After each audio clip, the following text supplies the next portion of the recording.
Assalamualaikum to all my students and welcome back to your own study platform that is Fun with Oxford English. So today I am back with another interesting video. In this video we are going to write a story जिसका topic है The Boy Who Cried Wolf.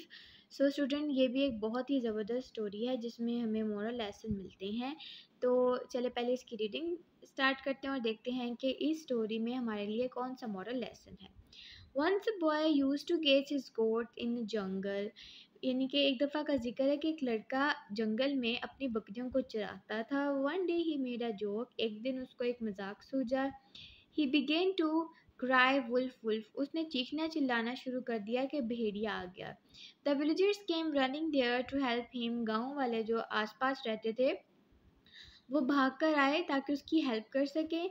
When they reached there, जब वो वहाँ पहुँचे, the boy started to laugh and said, I just made a joke. तो लड़का जो था वो हंसने लग गया कि मैं तो सिर्फ मजाक कर रहा था. The villagers were not happy with this act of the boy and they went away. गांव वाले उसकी हरकत देखकर जो थे बिल्कुल खुश ना हुए और वो वहाँ से चले गए क्योंकि वो सब अपना काम वगैरह छोड़ के आए थे सिर्फ बॉय की हेल्प करने के लिए. After some days, the boy repeated the same joke. कुछ दिनों बाद लड़के ने दोबारा से वही जोक किया.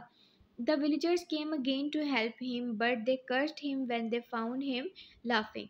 गांव वाले दोबारा उसकी हेल्प के लिए आए लेकिन जब उन्होंने देखा कि वो फिर से हंस रहा है तो वो उसे बुरा बुरा कहते हुए वहाँ से चले गए. यानी कि 2 दफ़ा बॉय ने उनके साथ मजाक किया. ठीक है. A few days later, कुछ दिनों के बाद suddenly a wolf came there. तो अब रियल का वुल्फ जो था भेड़िया जो था वो वहाँ पर आ गया. The wolf attacked the boy and his goat. तो वुल्फ ने लड़के और उसकी बकरियों पर हमला कर दिया. The boy cried for help but no one came for his help. तो लड़का चीखा चिल्लाया मदद के लिए लेकिन कोई भी नहीं आया. क्यों नहीं आया? Everyone thought that he is doing the joke again. तो हर एक ने यही सोचा यानी गांव वालों ने ये सोचा कि ये दोबारा से हमारे साथ मजाक कर रहा है. In this way his lie took his and his goat's life. इस तरह उसके झूठ ने उसकी और उसकी बकरियों की जान ले ली.